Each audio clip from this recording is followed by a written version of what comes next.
Halika, kanina ka pa hinihintay ni Pita. Pita? Ah. Sandali kukuha ko kayo ng mainom. Roy. Pakialamero ka, Pita! Hoy! Tumigil nga kayo! Pita! Roy! Huwag nga kayo mag-away dito! Ang tao, may kanya-kanyang paboritong ulam yan. Ganon din ang hayop. Kung dagang dingning ka mang timawa sa keso, huwag kang kakain ng keso sa paminggalan ng iba. Kung may keso kong masarap, huwag mo iwanan si babon na lamesa. Baka makain ng dagang dingding.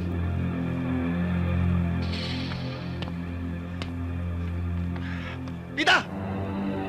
Kapag napatunayan kung pumasok ka sa pagitan ng hita ni Sandra, itutumba kita. Tandaan mo yan. Huwag mo sabihin. Gawin mo.